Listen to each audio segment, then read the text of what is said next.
Hi there, welcome to Floating in Dreams. This is going to be my tea time chat for January, and I'm going to be talking about the history of my channel.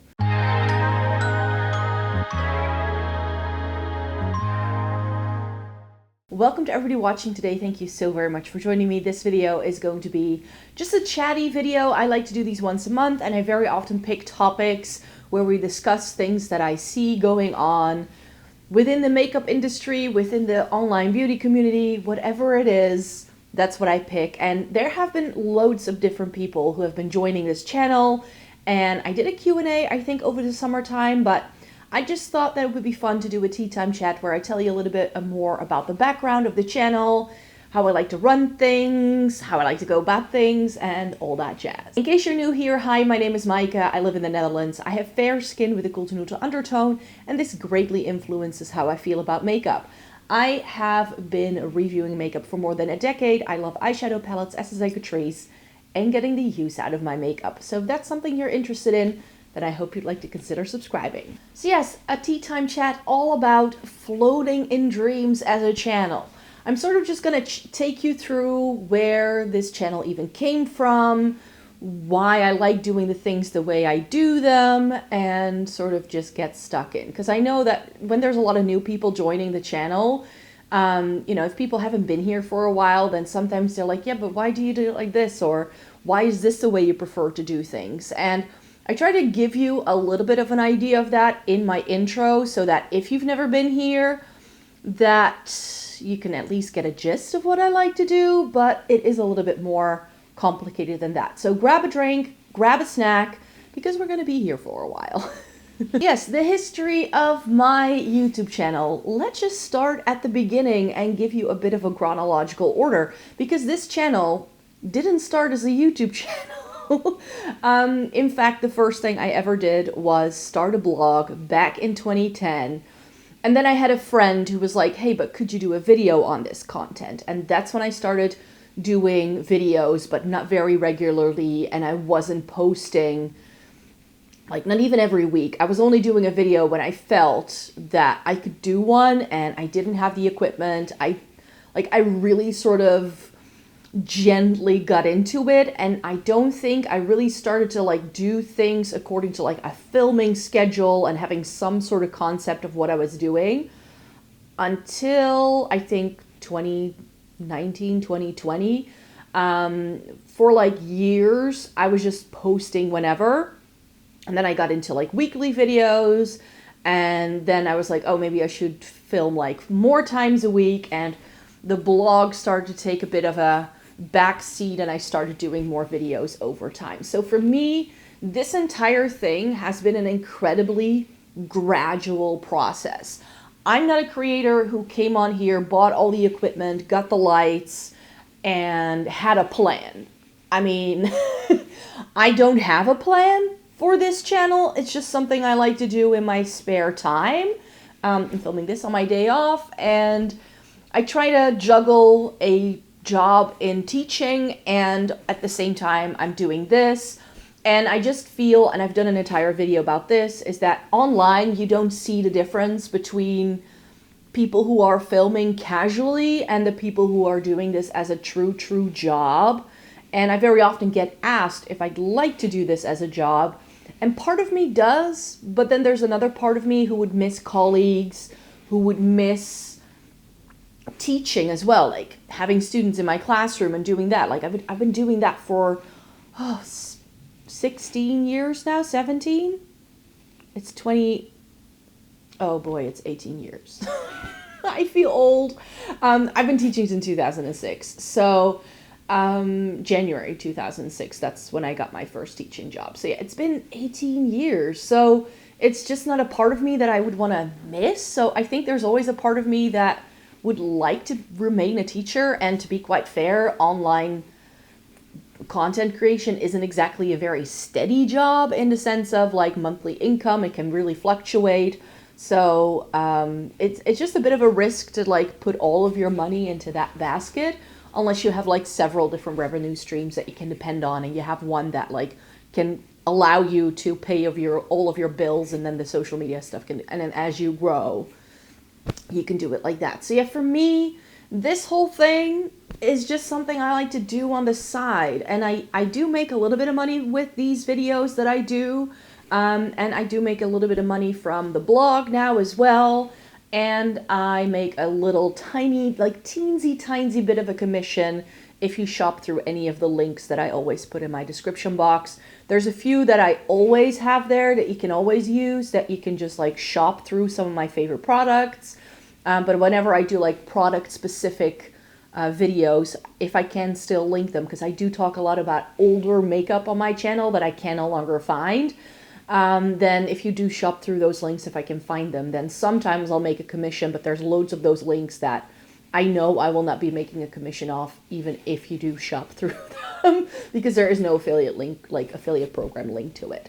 So yeah, that's sort of like the general setup. So let's take it all the way back to September 2010, when I decided to first start blogging. And this was something that I thought I would not do for very long, because I could not even keep a diary when I was a teenager. Like, I've never been that person to like journal daily, or like anything that requires me that sort of routine has never really worked for me. Like, I can do things once in a while, but to like be that consistent where I do something every single day just never worked. However, at the time, I was still very active in the online Backstreet Boys community. That's sort of where my online game started, way back when I was a teenager. And I had some friends in that community who had started blogs. And through them, I discovered the beauty community and all that. It was right around the time where I had one of my very first full-time teaching jobs. And then I also had a colleague who showed up to work with makeup on one day, who didn't do that usually. And I asked her, like, oh, why did you decide to wear makeup? And she's like, yeah, I just want to look a little bit more fresh, a little bit more awake. And I was like, I had 6 a.m. wake-up calls, because my teaching day at that time started at 8 a.m. So, I was like, that might be worth exploring. So that's when I first started going to makeup stores, trying to get makeup and trying to get some makeup and stuff. And then one day it was a really rainy, dreary day, and I just got onto WordPress and I created a domain. If you're wondering where the name Floating in Dreams comes from, it was the last name I used on MSN chat. Who remembers MSN Messenger? That's how far back this goes. And I just needed a name. And because I didn't know what this blog was going to be about, like, it was not my aim to make this about makeup or documenting my makeup taste or journey at all. That came later. Like, the makeup thing came later. I very much at first started blogging about things that I just didn't have a lot of people in my day-to-day life who I like to chat about with. So I was often liking like bands that none of my friends liked, or I was reading books that none of my friends were reading. And I was like really, really into nail polish at the time. Like, if you really go back into the archives and you go back to like 2010, 2011, 2012, it's mainly nail polish content. I was constantly buying nail polish, and I had a huge, huge collection.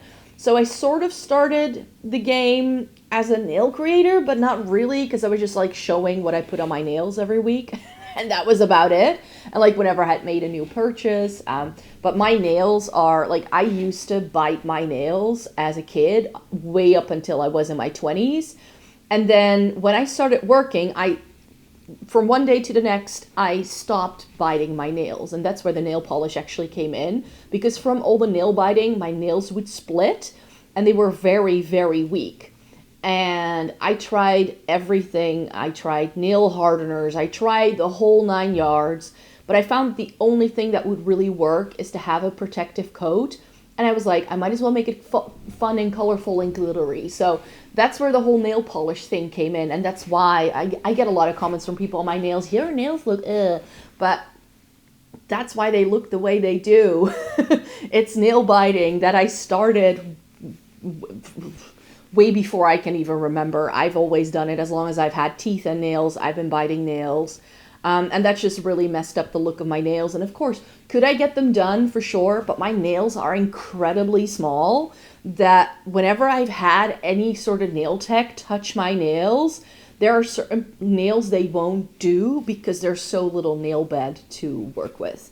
And they're just afraid that they'll damage my natural nails. So now I wear them naturally, just the way they are. I just clip them, I use cuticle oil and that sort of thing. But after like more than a decade of wearing nail polish every single day for like so many years, my nails got to a point where they felt fine. Like they're strong, they can really withstand something. I still have them splitting sometimes, but not like the way they used to. Now they just kind of tear. They used to like split into like different sections of my, of like the nail, like the little layers that your nail has. Not great. And it would like really get into the nail bed as well. So it was just a protective measure for my nails to get through. And once they got there, I remember this happening like the year I moved house, which is where I live now, was 2017. And I couldn't, of course, polish my nails as I was moving house because it was a bit like not very handy as I'm painting and like cleaning and doing all that. And I just never really got into it as I was moving into this place. So I was never able, like every single year I like sit down and like, oh, I would like to get back into my nail polish game.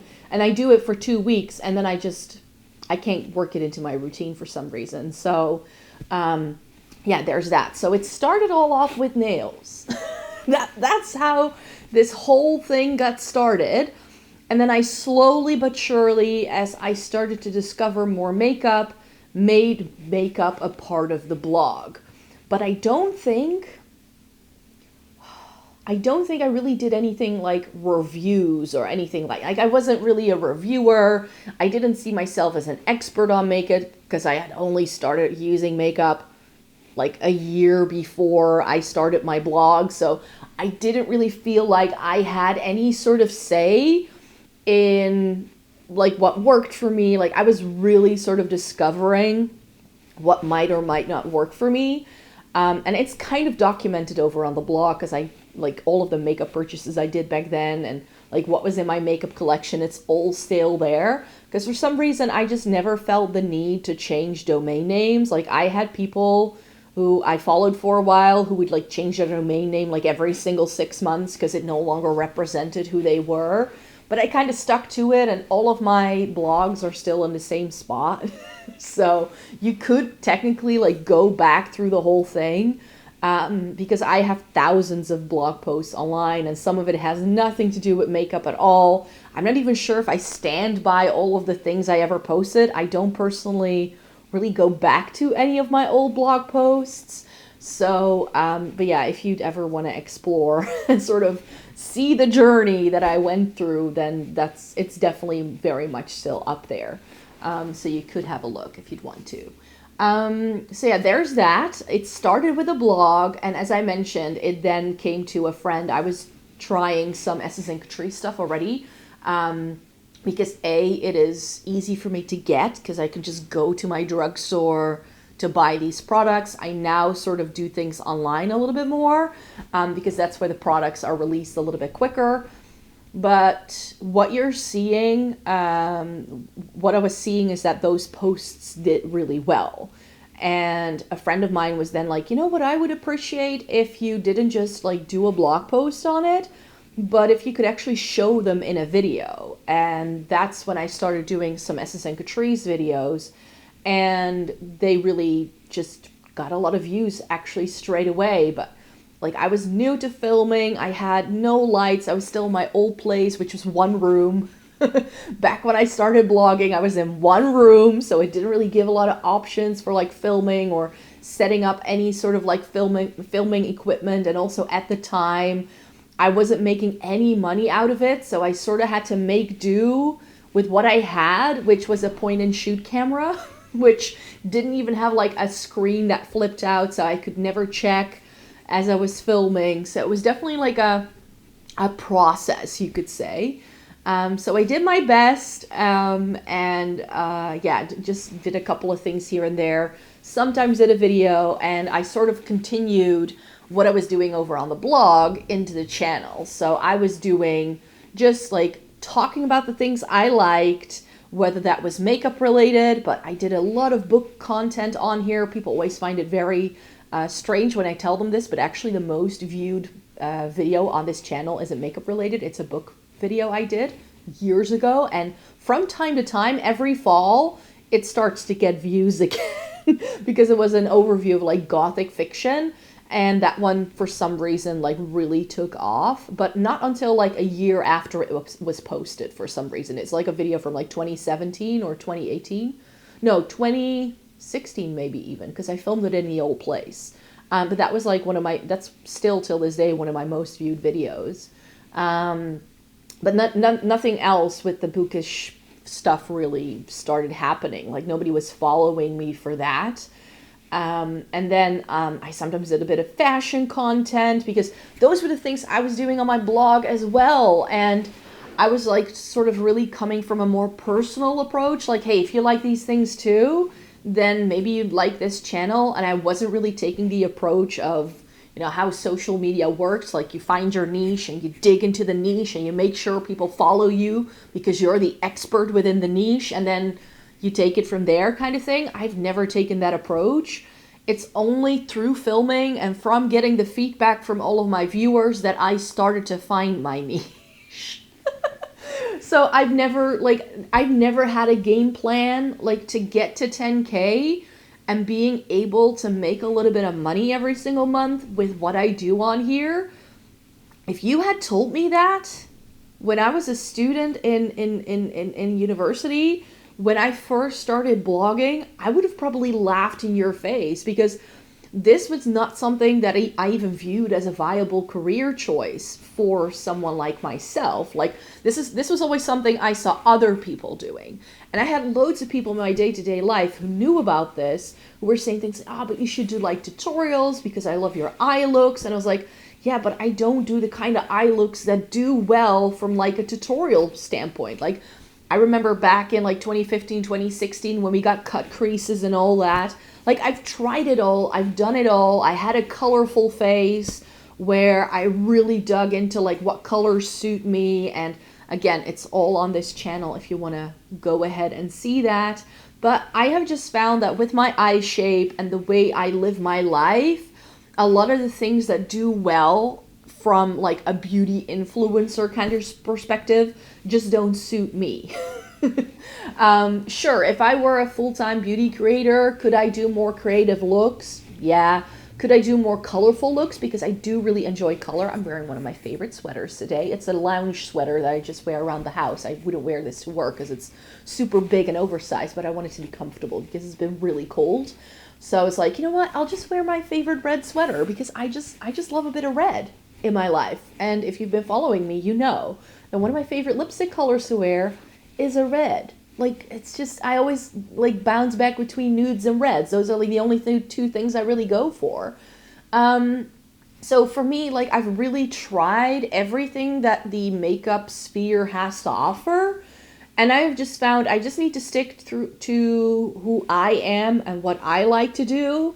And that's always been my approach with the blog, with the channel. Like, if you're here and you've decided to subscribe and you're watching this video right now, I hope that my channel can give you something that you find relatable. I'm here to try and be, you know, the best friend that you like to chat about makeup with, because I'm not sure, like, this is something that a lot of people actually tell me in the comments sometimes, is that I'm that person for them. And I make videos, and I started my blog to talk online with people who have the same passions I do that I cannot do in real life, because there's no one in real life who likes makeup the way I do. And what I find so funny is that I do end up influencing people in my real life as well. I've now had 2 colleagues who have let me know that they have gone into store and bought makeup because I'm the makeup teacher. Which I think is always so funny. I actually influenced a colleague of mine to buy a pair of Dr. Martens at my previous job as well. He's like, oh, you're wearing those so well. And I had a couple of I had a pair when I was in my teens, and yeah, they can just be worn to work. You're showing me that you can do it, so I'm gonna go for it. So I've always liked that as well. Like I do sort of influence people in my real life too.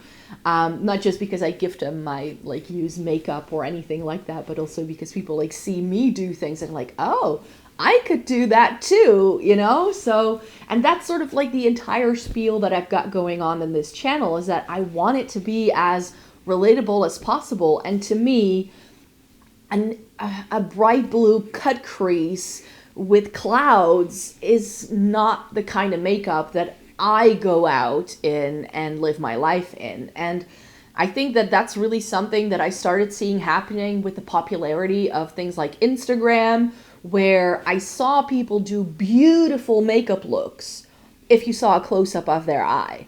And it was completely edited and polished, and the lighting was fixed and everything was there. And then whenever I saw full face shots of these people, I didn't like their makeup. It looked heavy, it looked cakey, it was just too much. And I just feel that within the online community, there's very little difference between creators who do makeup for people who live their lives outside and have jobs and might work in healthcare, or they're lawyers or whatever, like name it, like name a field where if you're gonna show up in a bright blue cut crease with clouds, people are gonna go like, you need to go home and wash that off, because that's not how you're being representative in our professional field.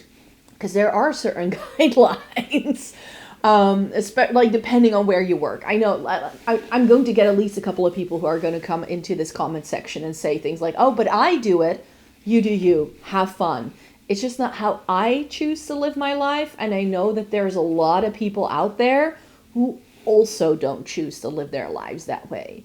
And I just feel that there are people who are like your standard beauty influencers who do makeup because they're coming on camera that day, and then maybe they like do their makeup 3 times that day and they wash it off between every single video they film and they put on a different top.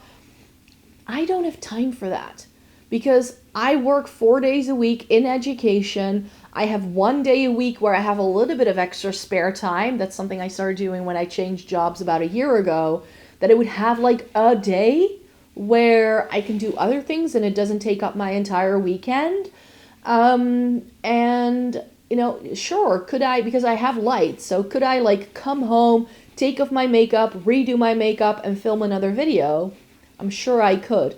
I don't want to, because it's at night when I'm editing videos. It's at night when I'm writing those blog posts. I also want to like see friends and family and like do fun things and go out to dance parties and try to work out from time to time. Like I try to live a life as well. So for me, beauty is a part of my life, and my life isn't beauty. And I think that that's the thing with a lot of people who are perhaps new to this space, who are only used to seeing beauty influencers who have the perfect lighting and who do all of like the really creative looks. And if that's what you're looking for, rather than trying to give me feedback in the comments, you should X out the video, unsubscribe, and go somewhere else.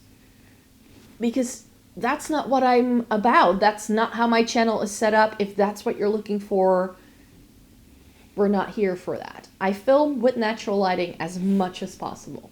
As much as possible. The only time you'll see me using student lighting is if I'm in my office and I'm filming like a dedicated makeup look. Because then I find it helpful that the conditions stay the same, like when I do my Esses and Catrice videos with like the first impressions. But when I'm sitting down to just film a video and I just want to show you some products, I'm not going to sit there with studio lighting and warp the entire image. Again, something I've done an entire video about, because the reason why we are so used online to see makeup in a certain way, and I sometimes get feedback on this, like I'll get comments saying things like, oh, the lighting looks off. Oh, this product looks really differently in channel so-and-so. And I'm like, most channels on here are overexposed. They tweak the colors of their videos. Sure, does it look good? Yeah, I mean, it looks like really high quality content. I'm not going to disagree with that. But if you live your life in a completely filtered, color-corrected sphere, you're gonna be disappointed with the makeup you buy. Because when you get it home, you don't have that studio lighting. You don't live your life under 3 lights that are beaming directly into your face at all times, showing all the angles perfectly.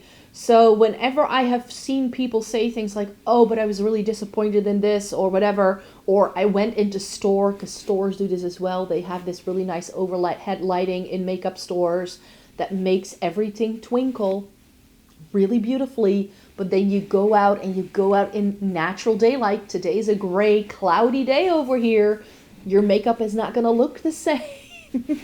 Yeah, and people are sometimes, like, I see this, other creators talking about this as well, like how people complain about their makeup not lasting or whatever. And like, we're just not used to seeing people online without the filters and without like a perfect full beat of makeup.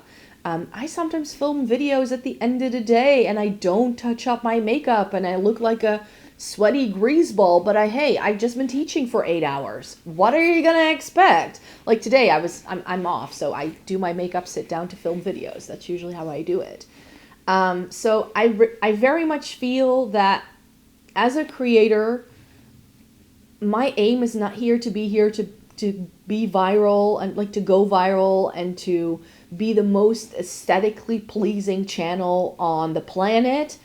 I know that's content that does well, and I know that when you do that as a creator, you're going to be like attracting a lot more viewers. I know that's how it works. But I also need to keep it real. And I also want to make sure that, yes, you're going to get content where you can see the products beautifully close up and swatched and all that. Like, I take all the images, I do all the work. It's all there. It's all there. I don't put it in every single video because I don't feel that every single video needs a close-up and a swatch. Like, if I'm just holding up a palette like this, do you need all that info? Do you need to see swatches of a palette that you can no longer even buy?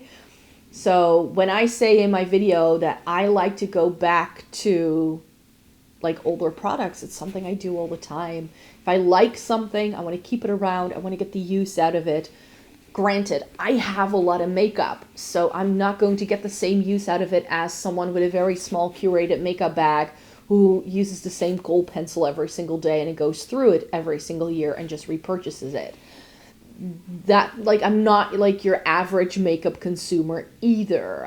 Because of what I do on here and because I make a little bit of money, I try to put it back into the channel, and that sometimes goes into buying new equipment, but it also goes into buying products for the channel.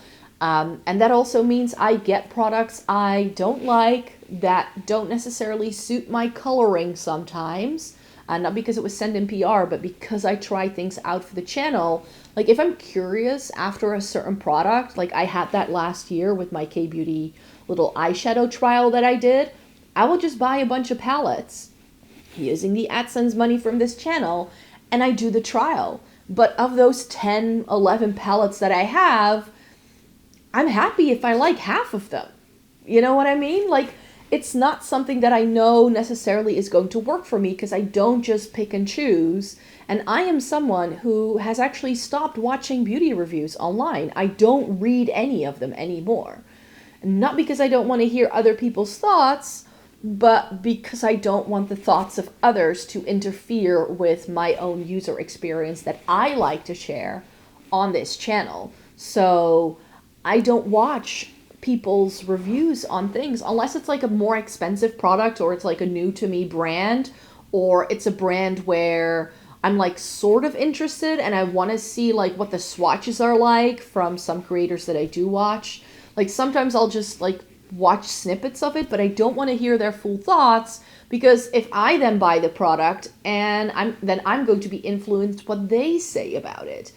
And sometimes I want that influence. I want to see how person XYZ thinks about a certain product before I sit down to film it, because sometimes people say, oh, I really didn't like it, but I know that they are deeper skinned and a lot warmer than I am. So if they dislike it, there's a big chance I might like it, and vice versa. So it's for me, it's a way to gauge what I bring into this channel and what I leave out, you could say. So the way I like to go about product reviews, it's January. Like, I'm getting paler by the minute. Like, I'm really getting pale. I'm starting to notice that a lot of foundations and stuff are starting to not work. So I really have to figure out, like, which ones are some of my paler options, the more hydrating options, because we're in the midst of winter.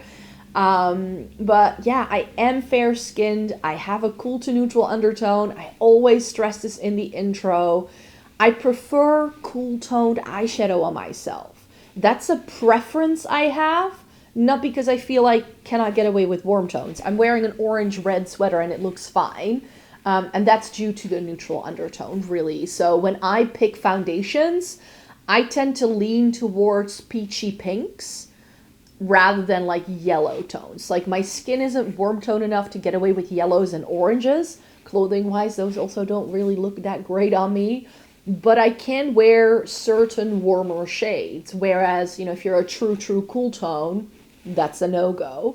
I've never had a true color analysis done. It's just something I know from all of the makeup that I've tried. In stores, makeup artists very often don't know how to get me color matched. That's another thing. Like, I'm so pale, and therefore I fall within a bracket that isn't like what most stores offer. And I just feel that a lot of people who work, especially in department stores or like these like big Sephora things, like, unless you get a true brand representative, it's okay. But even at MAC, those makeup artists cannot find my shade match. Like, they can't. I'll tell them, I think I'm like an NW15. And they always bring out like an NC20. I even had one of them come out with like an NW25 at some point. I'm like, that's not going to be my match, because I match my foundation here because I don't have much of a jawline. Like, if I turn my face to the side, you can perhaps see like my jaw just kind of blends into my neck. It's just the way I'm built. There's nothing I can do about that. So if my foundation doesn't match because I don't have like a very strong line here, it's gonna look terrible. So I match myself to here. However, I very often feel that because I'm quite red in the middle of my face, and that's what people see if they take off my makeup, they look at me and they see the redness and they want to cover that. So they lean towards more yellow tones because the yellows in those kind of foundations work a lot better. But if they really match me here, I'm so much lighter than they think, because overall my face is a little bit darker than my neck is, I feel. So that's another thing that like plays into it. So for me, just having tried so much makeup and just like going through that entire warm toned phase we had back in 2016, I know that most of the things that most creators rave about makeup wise isn't going to work for me, which is why I've sort of veered into the K-beauty realm as well, because I just feel that there I find a lot of things that are just so much better for people with lighter skin tones. Granted, within K-beauty, a lot of it is warm toned as well, so I don't feel I always get the best options necessarily, but therefore, like, I want to pick and choose and see like what things actually work for me. And I'm still very much on like a journey there to really find like the like cream of the crop, you could say. I'm just trying loads of different brands and like bringing in some new things here and there. And I know that a lot of that may not work for me. I know, but that's the fun of it. And I'm sort of taking you along for the ride. And that's still sort of what I'm doing here. The way I've once started my blog, which was just like, hey, this is me, these are the things I like, maybe you like them too. And then that's sort of what I still do on here. Like, here are the things I like because ABC, and here's me. And if that's something you're interested in, then I hope you'd like to consider subscribing and join me for that little journey that I've got going on here. But I definitely don't feel that every single beauty creator on this platform or any platform needs to do the same thing that everybody else is doing. So if you're only used to seeing the very curated beauty curators that we see so often on these channels, then this is just not your channel. This is just not the place for you. But if you want to have fun trying to find good makeup, if you have fair skin, maybe if you also have a preference for cooler undertones as well, then maybe that can be something that you like as well. Or maybe if you just like eyeshadow, or you trying affordable makeup like I do as well, then like I just try to go with what my gut tells me. And you know, it's not algorithm friendly per se. It's not like, it's just not the kind of content that necessarily is going to go viral and like do really well on social media. But I have just found that slow and steady is far more my vibe. And I feel that, you know, if you get a lot of like people following you, you also see a drop in your numbers right after, because people start following you for the wrong things. And I'm like, you know what?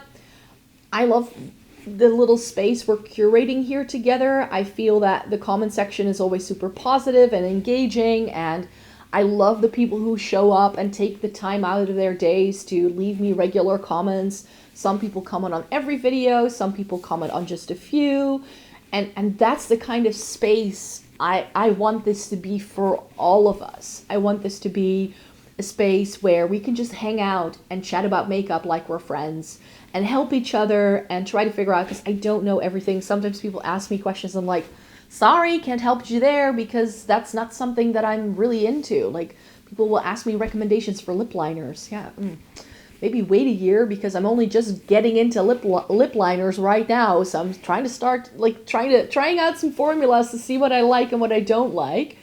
And I've tried some in the past, but I've never really gotten into it. So for me, it's just like some products just, I know won't work for me. Things just don't necessarily go with what I like to do.